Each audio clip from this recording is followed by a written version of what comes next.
Last time we set our sights on a fire lookout, perched high above the tree line, watching over the wild below. It was the most technical trail we've tackled so far. But it wasn't just the summit and the thrill of the drive that made this day so special. We ended up finding camp by a river, let the sound of the water quiet our thoughts, and shared stories, food, and laughter with our good friends. Today, the plan is to reach another epic fire tower, one we could camp at overnight. But as adventures often go, the weather may have other plans for us. So where do we end up? Let's find out.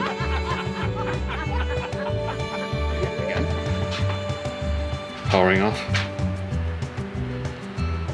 Maybe we shouldn't be here? Maybe we shouldn't be here, no.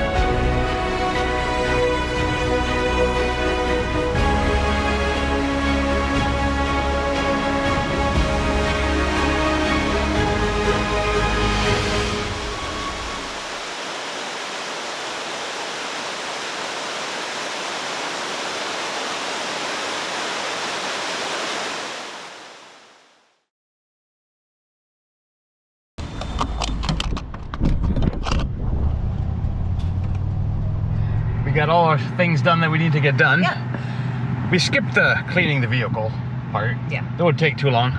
We got ourselves some lunch, and I think we're on the final stretch right now to get to camp for today. Let's go. Let's go.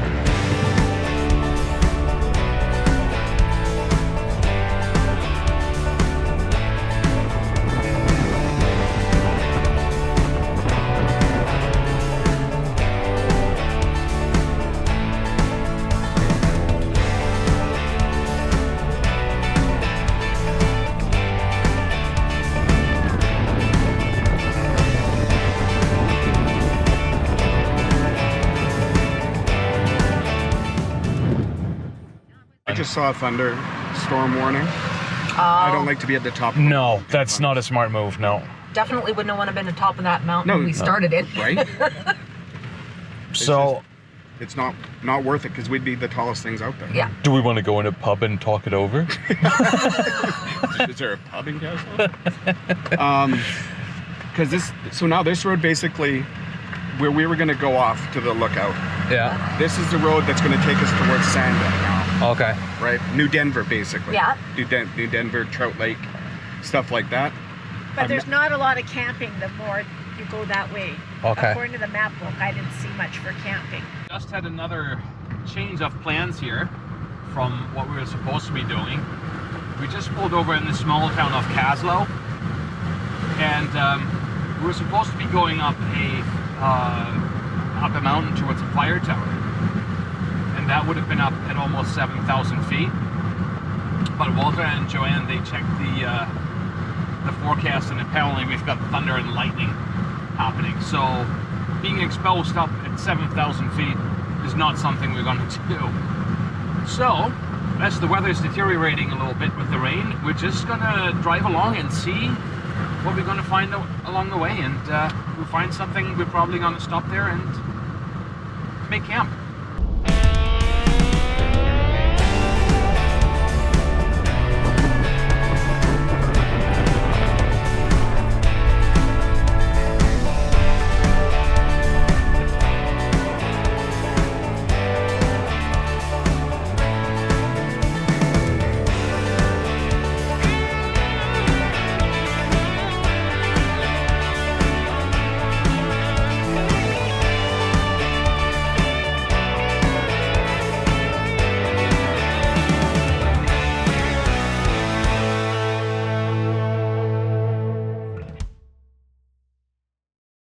We had a complete change of plans. This is beautiful. This is nice. This is different. I'm excited about this. Yeah. Due to weather, we decided to not move on and look for camp any further, but we did end up in Sandon, which is a ghost town apparently, and it's gonna get spooky tonight, most likely. Anyways, we're just gonna be standing here, staying the night here, and just hang out, and then we'll move on tomorrow. But we'll probably, not probably, you betcha, we'll take you around ghost town a little bit. Yeah. And then let's see what the day brings. We're right by the river here, which is really nice too. So, anyways, we'll catch up with you later. We'll go exploring, and we'll take you with. See you then. See you then.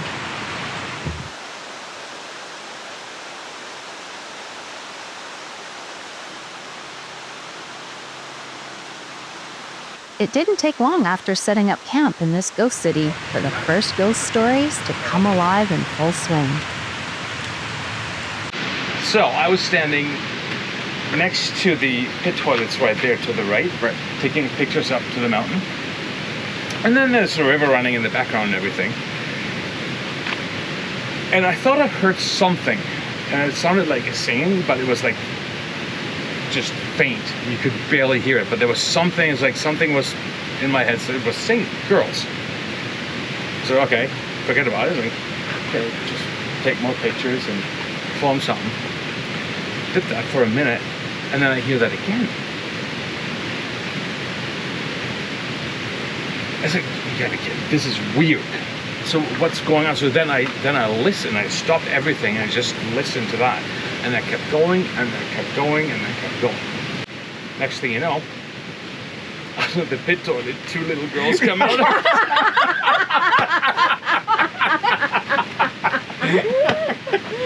Holger's first ghost experience.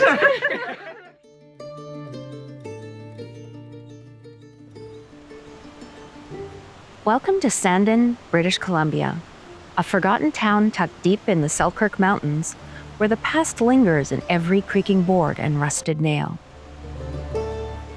Once the richest silver mining town in the province, Sandon was no ordinary boomtown.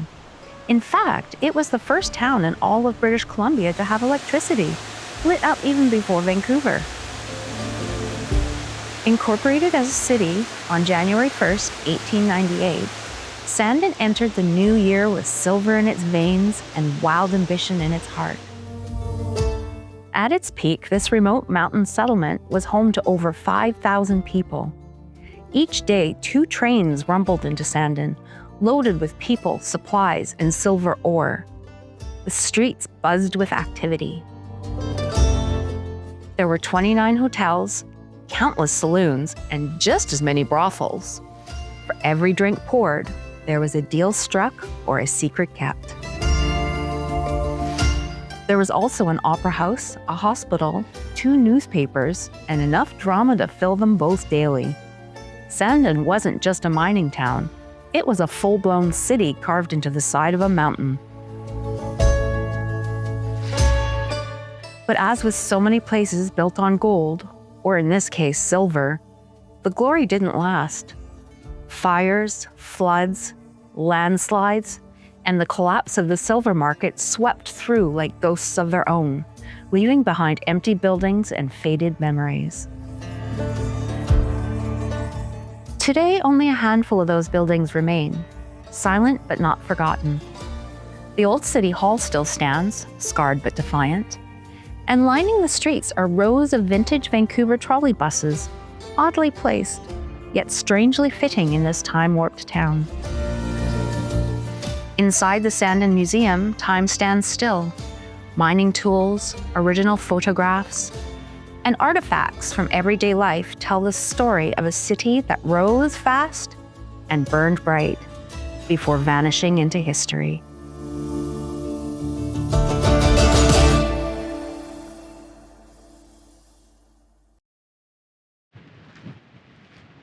I'm just walking around and I am so fascinated by this place. It's so beautiful, it's so mysterious, and somehow if we would have arrived here on a bright sunny day, it probably wouldn't have felt the same way. It's so moody. I don't know how that comes across on camera, but it's just absolutely beautiful.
Look at all these old buses over there.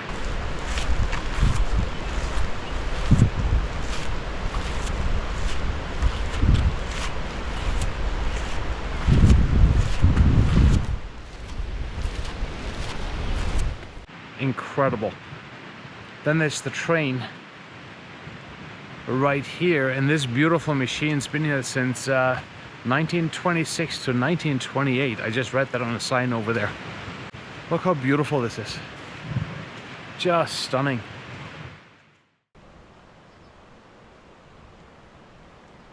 Right there.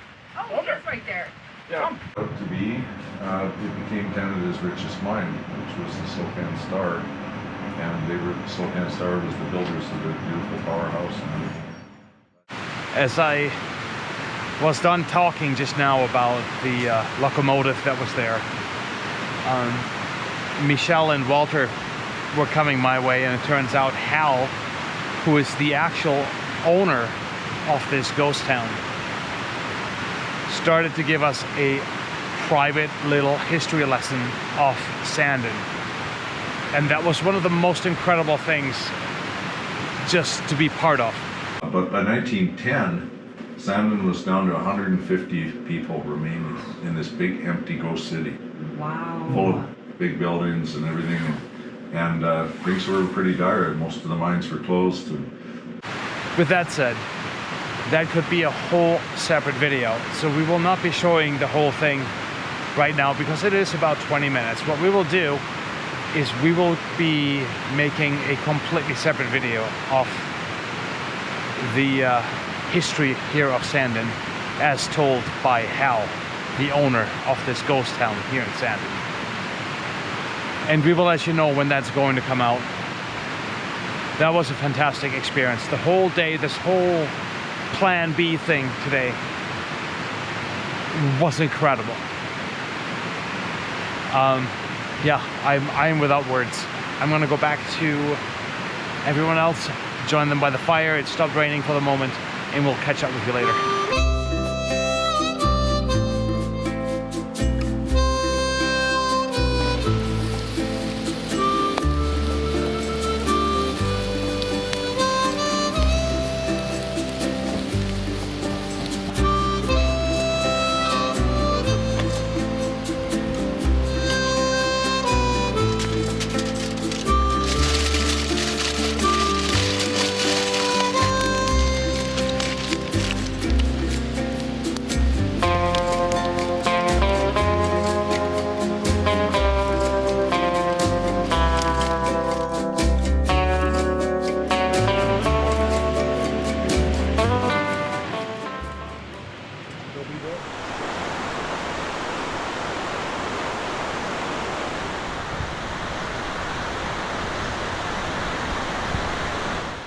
Good morning, everyone.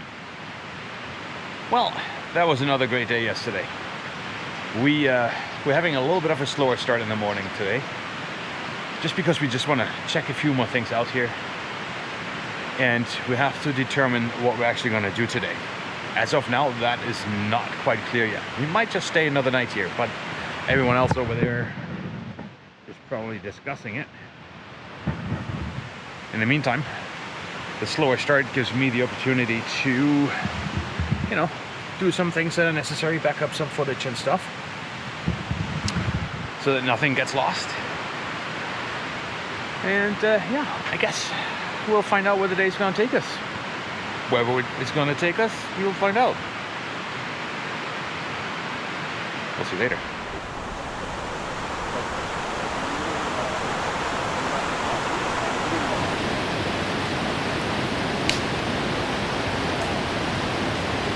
So we decided to stay the day here in Sandon, and it's nice to have a little bit of a break, slow down a little bit. We're gonna have a really busy day coming up tomorrow that we're very much looking forward to. But right now, let's just go up and check out that power station, which is pretty amazing from what we've heard so far. So let's go ahead and check that one out. Deep in British Columbia's Slocan Valley lies the Silversmith Power Station in Sandon. Amidst all its activity, Sandon became the first fully electrified town in British Columbia. In 1897, the Slocan hydroelectric plant, later renamed Silversmith, began operations, quickly earning its place as the second hydro plant in Western Canada and the oldest continuous producer in the region. For more than 125 years, the Silversmith station has never shut down. The wooden stave piping of 17,000 feet brings water under pressure to its pioneering machinery. The plant has powered Sandon and later nearby communities. Despite fires, avalanches, and floods, the Silversmith station has never stopped. In 2001, it connected to the BC Hydro grid, and today it powers everything from local homes to electric vehicles. So this used to be the battery packs for the miners' helmets. Oh, no way. Yeah, so this would be like a charging bank, and then they would take a group of 3 of them into the mine. Wow, we've come a long way, haven't we? What I've learned from the last time we were here, yeah. What she said too is that each miner, each one, there's like number 35 He's assigned. was assigned to Yeah. one guy. So it was another way of knowing that all of the guys are out of the mine as well. That's smart. So all of that water you saw and heard outside, that's everything that's going through. So about 650,000 pounds.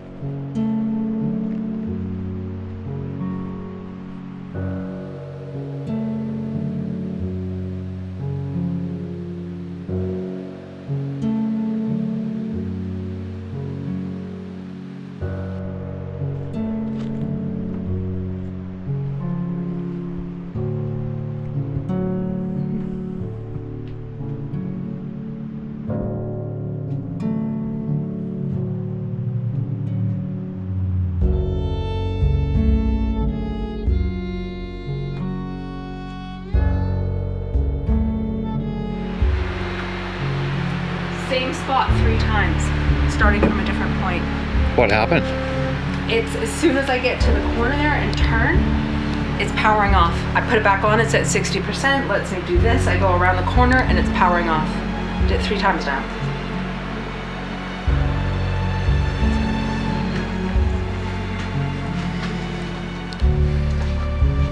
Power on. Yeah, it's going, it's recording. Each one is, I've been recording.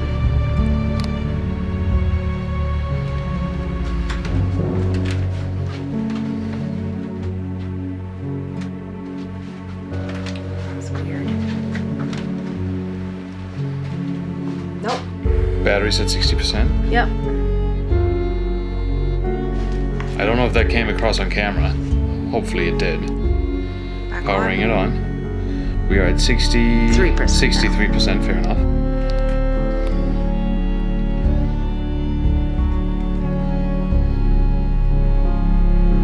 That's weird.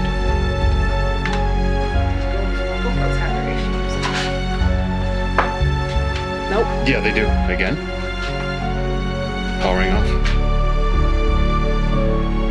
Maybe we shouldn't be here. Maybe we shouldn't be here now. Oh, that's crazy.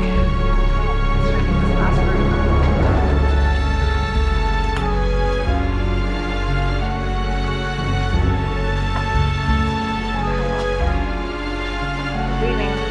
Leave here and good night. That is whacked. Alright. Okay, so I'm not gonna go outside. Like I'll film a little bit outside and see if the same thing happens. Yeah. It's fine. I'm not doing anything. 33. Oh no, it just powered off as I got closer to the house. Okay. Maybe we just have a GoPro issue. Maybe you have a GoPro issue because the camera's not doing it.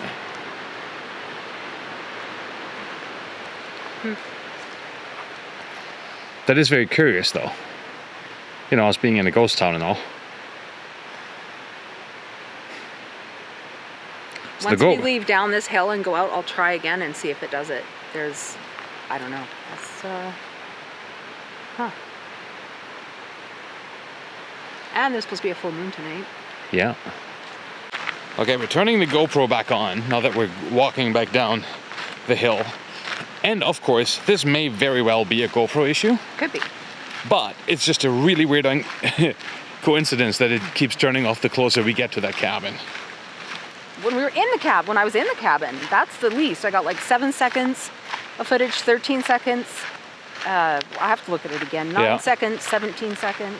Then when I went out and went away from it, I got 56 seconds and I turned it off at that point. Okay, so far.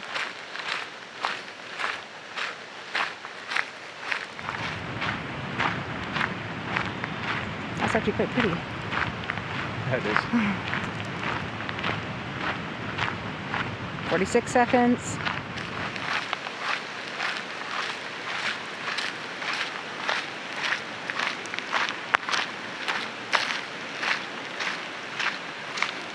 No, we're at a minute.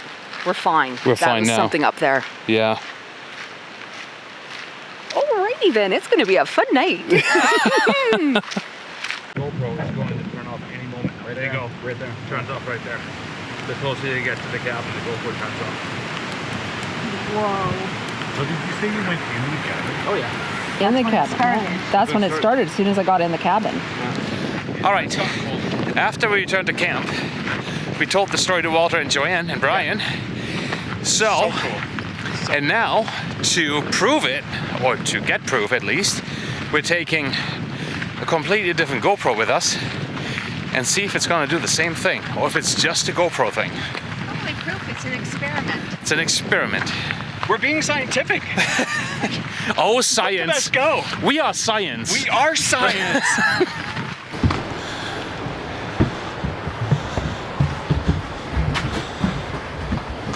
Huh.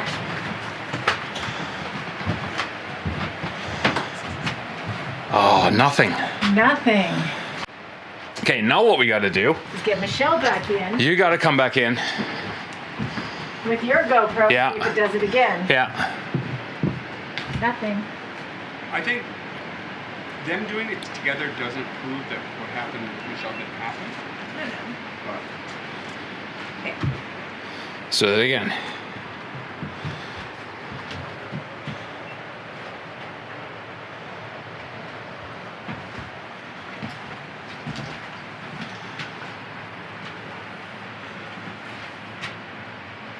Nothing.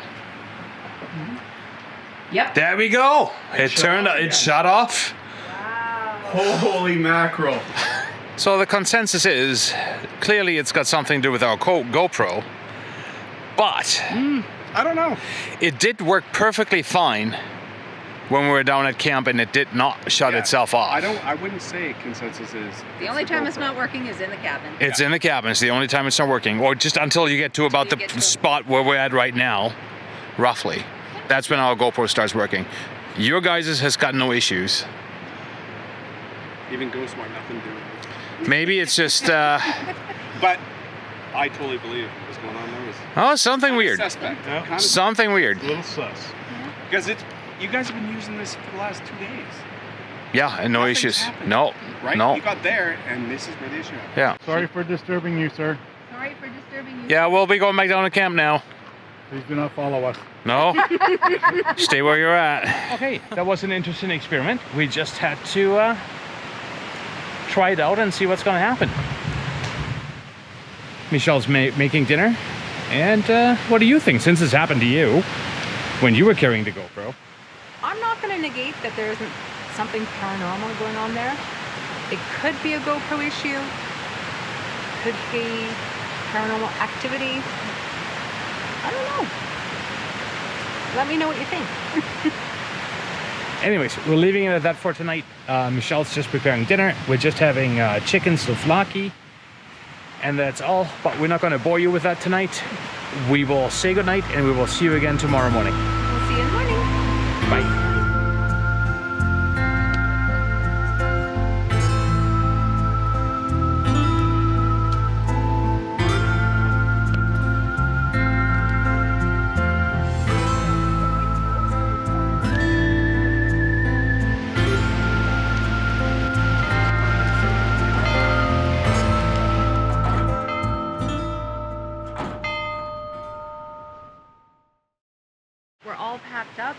for our next adventure.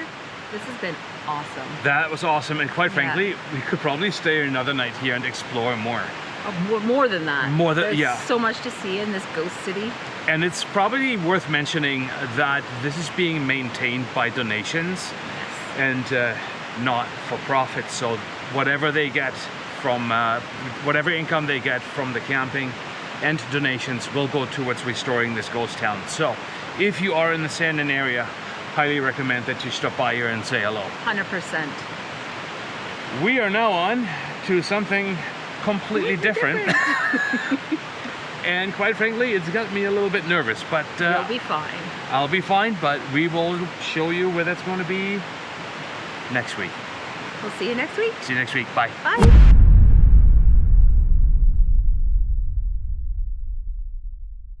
Holger, hold up. Hold up. Hold on, wait. We might have to change plans, my friend.